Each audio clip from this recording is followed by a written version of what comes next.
Bonjour, bonjour à toutes et à tous, bienvenue sur KTV, Kwezi FM, le 106.9 pour un temps de parole, toujours en direct, à la radio, à la télévision, mais également sur le live de la page Facebook de KTV. Ce matin, on reçoit Saïd Moudouari, et il est le porte-parole du collectif des citoyens de Mayotte.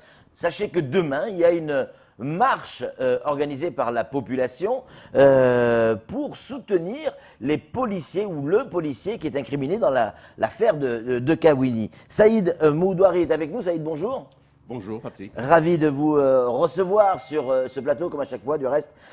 Saïd, alors évidemment c'est le collectif des citoyens de Mayotte qui porte l'opération, mais c'est d'abord un mouvement de la population. Oui, c'est un mouvement de la population qui est excédé par tout ce qui se passe. Mais je ne suis pas là pour dire qu'on est excédé par ce qui s'y passe. Le fait mot aujourd'hui, c'est surtout porter notre soutien le plus total à nos fonctionnaires. Ouais. Il n'y a pas que celui-ci.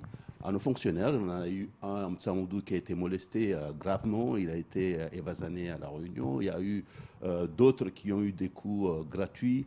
Je penserai aussi au papa qui était à Kawini, qui a été poignardé tout gratuitement. Il y en a. C'est pas que l'affaire. C'est pas que celle-là, quoi. C'est d'une manière générale. Là, nous condamnons fermement tous ces actes, et puis nous soutenons aussi ces familles qui sont malheureusement meurtries par tout ce qui s'y passe. Alors, pourquoi c'est le collectif qui soutient cette affaire, cette opération? On connaît souvent le collectif pour des histoires en lien avec l'immigration. Pour vous, il y a un lien? Non, ce n'est pas une question d'immigration. C'est pas une question d'immigration. Non. C'est une question de jeunes qui se sentent tout permis et qui font des choses qui dépassent. Voilà, je ne voulais pas nommer la délinquance, mais on est obligé parfois de la nommer. Et qui maintenant, on a envie de dire stop. Le collectif est là pour défendre les intérêts des Mahorais et de toute la population de Mayotte. Il n'y a pas que les Mahorais de souche, toute la population habitante à Mayotte est, disons, protégée ou plutôt soutenue par le collectif des citoyens de Mayotte. Alors justement, cette histoire qui s'est passée à Kawini avec le policier qui tire et qui tue cette personne, certains évoquent la légitime défense pour autrui, d'autres évoquent une erreur du policier. Il a été mis en examen sous le régime de témoin assisté. Est-ce que vous en savez plus sur ce qui s'est passé pour pouvoir soutenir la police ou le policier dans ce cas de figure? Vous avez peut-être des informations qu'on n'a pas? Non, nous sommes tous au même niveau d'information. Seulement, il se trouve que des choses se passent. Et c'est tous les jours les mêmes choses qui se reproduisent. Aujourd'hui, nous ne soutenons pas parce qu'il a tué. Non. Ce fonctionnaire s'est senti en danger. Un policier, il est d'abord responsable de sa propre sécurité, mais aussi de ses collègues. C'est comme dans tout corps de métier. Il s'est senti en danger imminent. Il a usé de son arme de service, peut-être pas dans le but de tuer, mais bon, c'est ce qu'on appelle les dégâts collatéraux. Ouais. Il y a eu mort d'homme. Il y a eu mort d'homme. Et je suis désolé, je suis touché par cette perte. C'est une vie humaine quand même qui est partie. Mais, et si c'était le policier qui serait mort aujourd'hui, qu'est-ce qu'on aurait dit? Et si le gars avait réussi à faire son coup et se serait retourné contre un autre policier qui l'aurait aussi blessé, on aurait dit quoi aujourd'hui? On aurait dit les policiers étaient faibles, c'est des fainéants, c'est des ci, c'est des ça, comme d'habitude. Moi, j'ai vu, comme tout le monde a vu récemment, un monsieur qui a été interpellé par un gendarme dans l'exercice de ses fonctions. Il l'a traité comme un malpropre. Attendez, un gendarme dans l'exercice, on le respecte, on écoute ce qu'il dit, mais on ne va pas le molester verbalement. Le gars a fini par aller agresser un policier qui était plus loin, et le traiter de bête, le menacer de lui foutre des coups, de gifles. Attends, c'est inadmissible. Je ne dis pas que je suis content pour ceux qui viennent servir. Je suis malheureux, je suis triste. Ouais. Mais il n'empêche que le policier s'est défendu et ensuite il a protégé ses collègues. Ouais. Kamarboura a une question à vous poser. Alors, Saïd Moudar, oui, vous lancez cet appel, en tout cas, à la mobilisation pour la paix, la sécurité et le retour de l'ordre public. Aujourd'hui, quand on écoute les uns les autres, notamment que ce soit les forces de l'ordre qui sont un peu dépassées, le manque de moyens, le manque d'effectifs, mais également du côté de la justice, notamment par le procureur, en disant, c'est vrai qu'ils ont du mal aujourd'hui à lutter contre ce mal qui nous ronge depuis des années, parce que, notamment au niveau de nous, population, on n'aide pas les enquêteurs, c'est-à-dire qu'on ne parle pas. Donc, est-ce qu'aujourd'hui, avec cet appel, vous pensez que les consciences vont finalement, les langues vont se délier, les gens vont commencer à aider? Parce que quand il y a une enquête, quand dans nos quartiers, on connaît que c'est tel individu, par exemple, qui trouble l'ordre public, mais qu'on ne parle pas, comment vous allez pouvoir aujourd'hui travailler avec la population pour inciter les gens à aider les enquêteurs au moment des enquêtes? Ça, c'est une bonne question. Le Mahorais n'a pas peur de parler. Mais à un moment, le Mahorais se dit pourquoi parler? Ça ne sert à rien.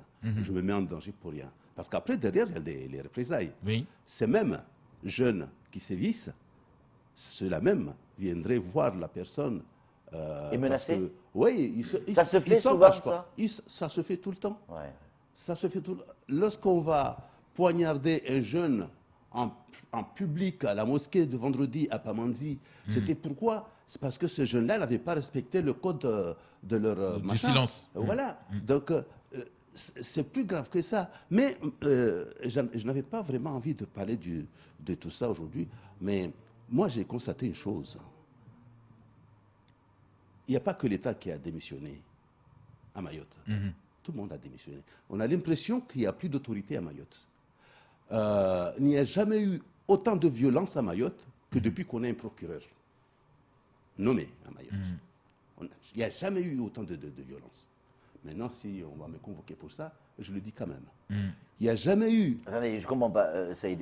Vous dites quoi là exactement? Que s'il y a de la violence, c'est à cause du procureur? Ce n'est pas à cause du procureur. C'est à cause du laxisme du procureur. C'est à cause du laisser-aller du procureur. C'est à cause de cette loi française qui dit que... Mais voilà, lui, il ne fait qu'appliquer la loi, Saïd Moundara. C'est-à-dire qu'aujourd'hui, on a reçu des syndicats de policiers, notamment l'UNSA Police et l'Alliance Police.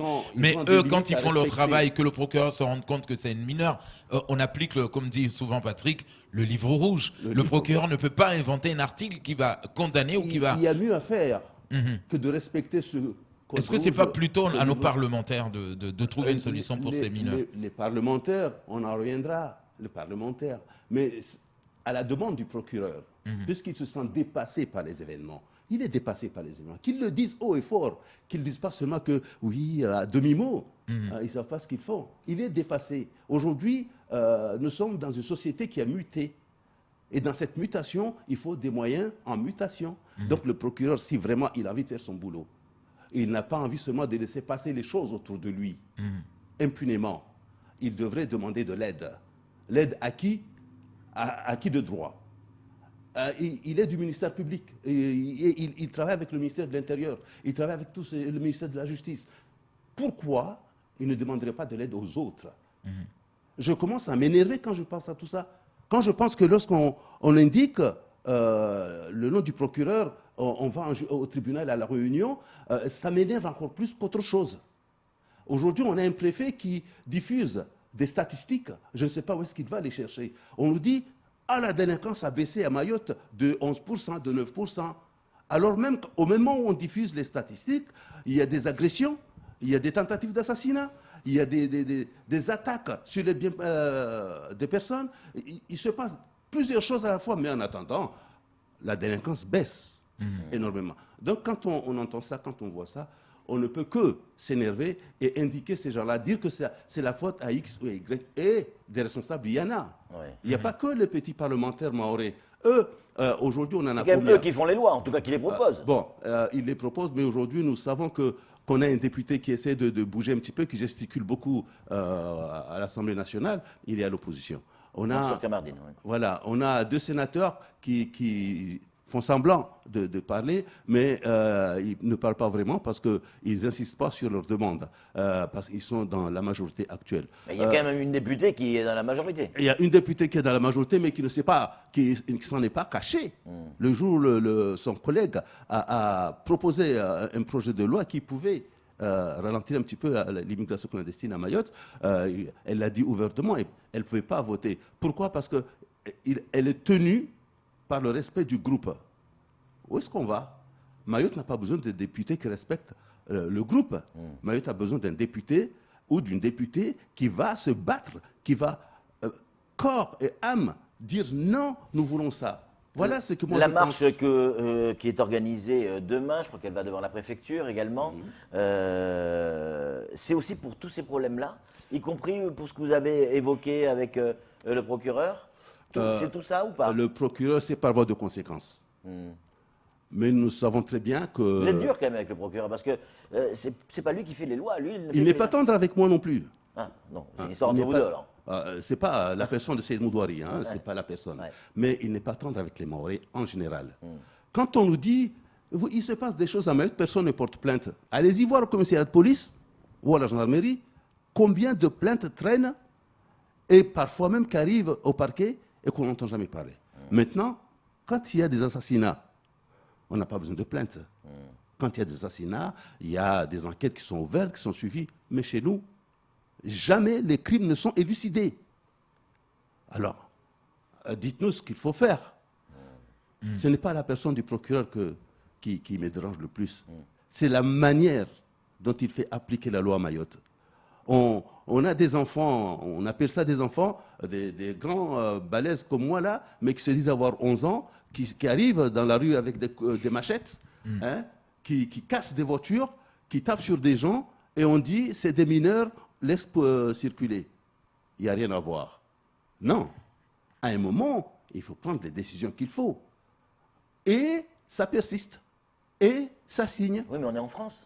Ah, malheureusement, la loi française est mal faite. Exactement. Comme on dit. Oui, mais il y a certainement. aussi Patrick, Ouais. c'est un juge qui m'a dit une fois que la loi française est ainsi faite. Mais aussi, il y a des petites virgules, des petites fenêtres qui sont laissées exprès à côté pour la contourner, cette même loi. Ouais, ouais. Alors, quand on la contourne, Ce que je veux dire, pour c'est qu'il des y a choses- toujours moyen de contourner, de il y a durcir un peu la... toujours Ouais. moyen de trouver des solutions à ces problèmes-là. On ne peut pas laisser passer ça pendant... Là, ça fait plus d'un an que ça dure.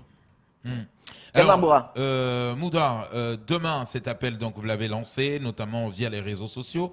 Ma première question, on le sait très bien, la réponse, mais les policiers n'ont pas le droit de manifester. Mais est-ce que vous avez fait un travail en amont avec les policiers en disant ceux qui ne travaillent pas peuvent venir également parce qu'ils sont directement concernés par ces violences, ces agressions incessantes.